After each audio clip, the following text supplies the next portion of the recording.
And it looked like the Indiana Fever front office is caught red-handed, lying to reporters. The Caitlin Clark injury situation is officially a mess because not only is there not more clarity, there's more confusion about what her timeline could be. Looks like Stephanie White just pulled off the worst magic act the WNBA has ever seen, trying to bluff everyone about Caitlin Clark's injury right in front of our faces. And guess what? The internet's already stacked with receipts proving her wrong. Honestly, did she think nobody would notice? Makes you wonder who's more shady right now, the Fever reporters or their front office. Let's break this down, because the deeper you dig, the messier it gets. Stephanie White, head coach of the Indiana Fever, clearly thought a quick TV statement would hush it all up, but her timeline, total nonsense. And when your timeline stinks, fans are going to tear it apart every single time. It was said on the ESPN broadcast on August 12th that Stephanie White hoped Clark would be back in practice this week. Open portion of practice, Clark is not seen. And Stephanie White afterwards said it's status quo until Clark is back at practice. Well, what changed? Right? I know there's never been a direct timeline, but all the signs seem to point in the direction of Clark returning soon. Even Natasha Howard saying, "See you soon, CC." Now it's like, wait and see. Let's rewind this fiasco, because it's something else.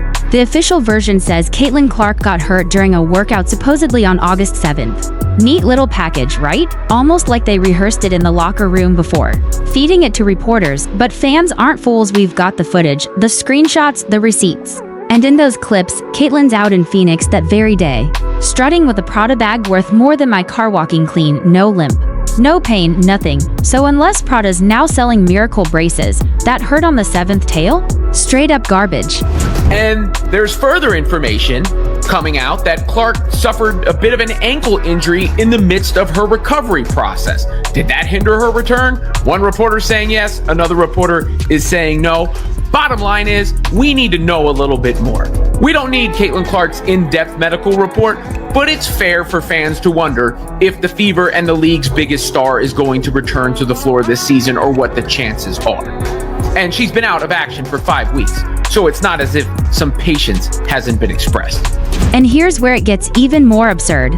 Stephanie White and her PR squad didn't just toss out that flimsy story and back off. Oh no, they doubled down. I feel like they were lying about her injury. As far as like the severity of it, I think it's a really bad injury. I think when they rushed her back that one time, I think she hurt it even more, and it pushed the timeline back. Trying to come back and come back quickly. She needs to make sure that she's 100%. A competitor wants to play. We're prioritizing her long-term health and wellness is the most important thing. As bad as it might sound, I think it might be like a season-ending level type of injury, and they're hoping to get in the playoffs and they can somehow get her going. And get this, some reporters, like Scott Agnes, the ones who are supposed to be delivering facts, were literally laughing while retelling the injury story.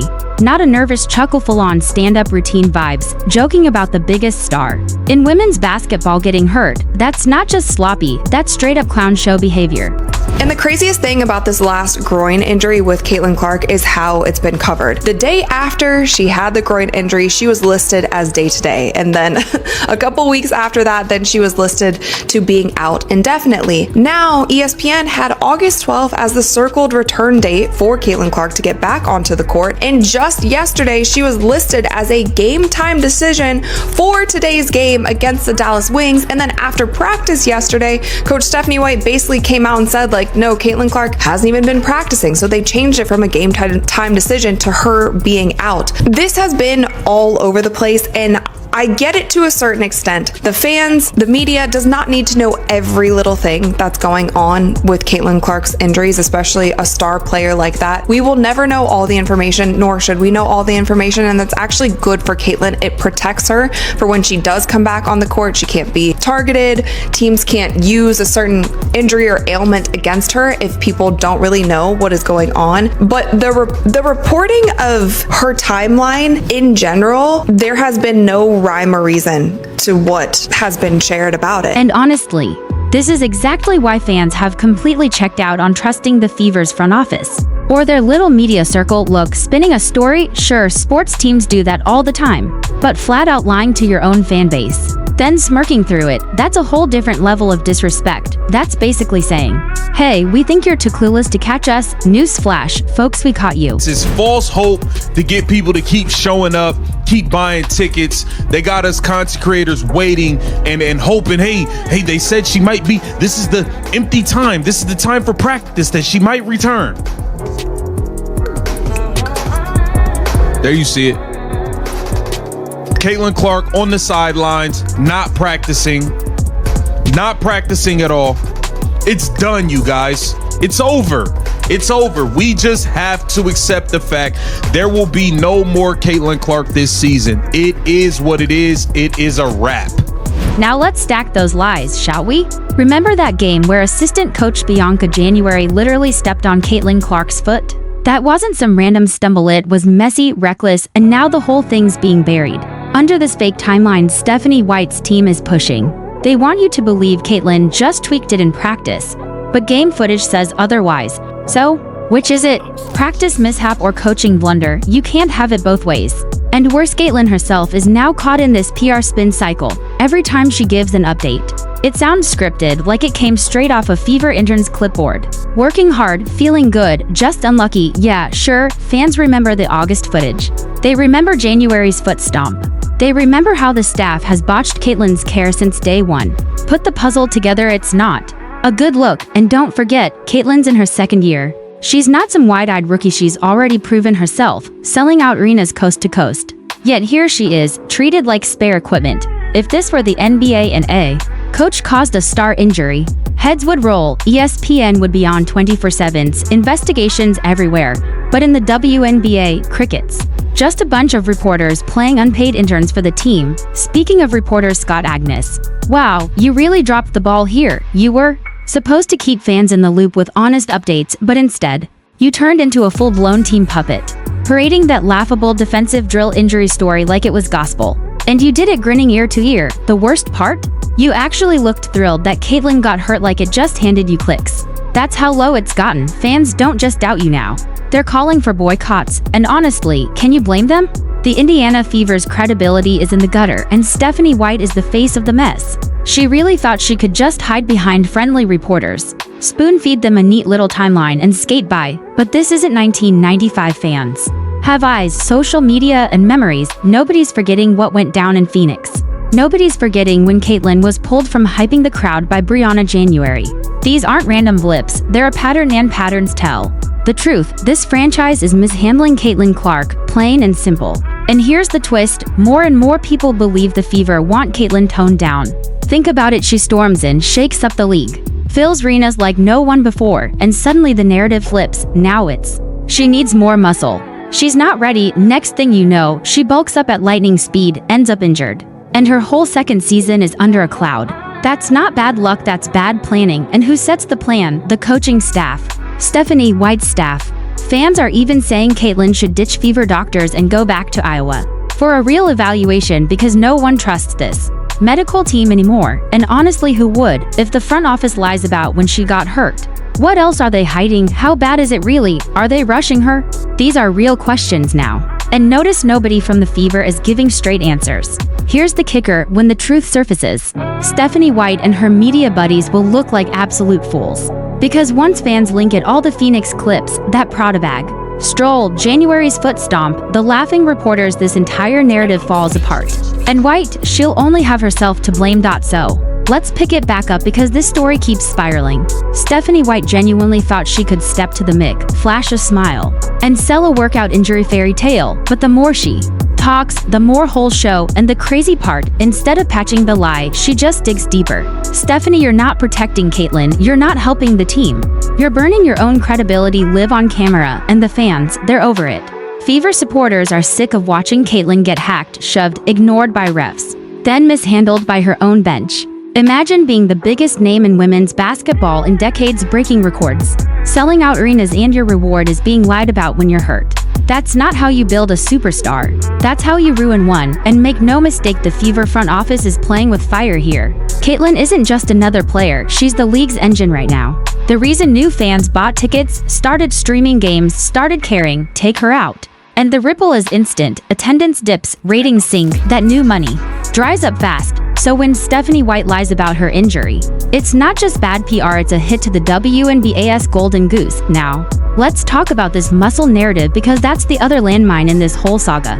From day one in Indiana, all we heard was, she needs to bulk up, she needs more muscle. And yeah, strength training is smart, it's a tough league, but putting on that much muscle that fast?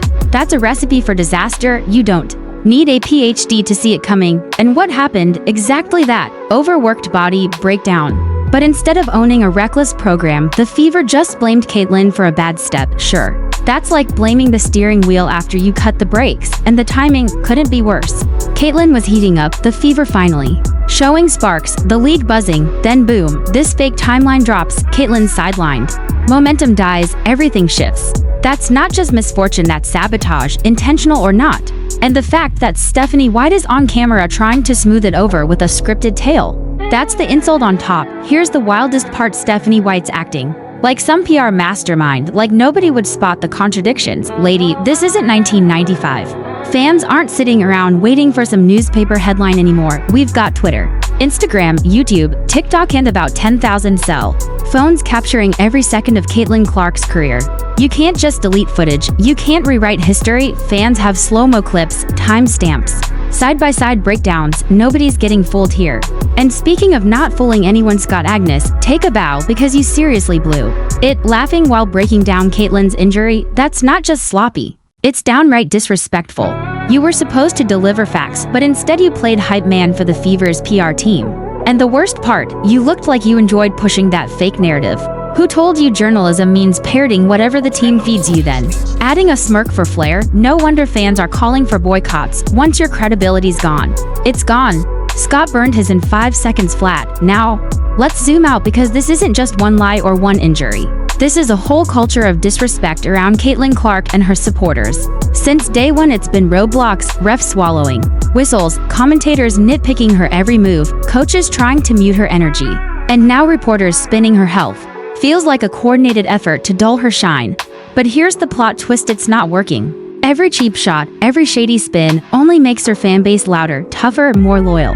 But this isn't harmless. Caitlin Clark is human. If the Fever keep mishandling her like this, it's her career that's on the line. Every rushed recovery, every cover-up, every media twist, it all stacks up. And if that cuts her career short, the backlash on Stephanie White and the Fever will be historic. And then there's Briana January. Her name's all over this. First, she steps on Caitlin's foot. Then, she's yanking her away when she's trying to hype up the fans. What does that look like? Someone trying to dim her spotlight? And if that's the case, it's pathetic. This is professional basketball, not a personality contest. Your job is to win, not suppress your star. Yet here we are, watching Caitlin get boxed in by her own coaching staff. That's not tough love, that's sabotage with a whistle around its neck. Here's where Stephanie White really miscalculated by lying about this injury. She didn't protect anyone, she lit the fuse. She turned a simple setback into a full-blown scandal.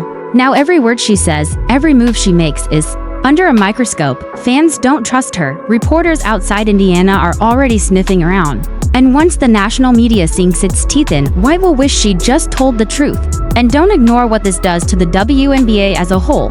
This league has clawed for respect, growth, legitimacy. Caitlin Clark delivered all of that in one player, and how does her team repay it? By spinning a rookie-level cover-up. That's not just bad, it's amateur hour. It makes casual fans roll their eyes and say, see, this league isn't serious. And that's unfair to every other player grinding night after night. The WNBA deserves better. Caitlin deserves better, but instead, we've got Stephanie White on camera selling a fairy tale like she's auditioning for reality TV. And Caitlin, she's no fool. She knows the timeline is bogus. She knows the spin is fake. But she's trapped because what can she do? Call out her own coach mid-season? Risk being labeled difficult? She's stuck smiling while the lies stack up in her name. And that's the real tragedy. Caitlin's being silenced in her own story. So where does it go from here? One of two ways: the Fever come clean, own their mess, and finally treat her like the franchise player she is, or more likely, they keep lying, fans will keep the receipts, and eventually the truth will blow up in their faces. And when it does, Stephanie White won't just regret lying, she'll wear it.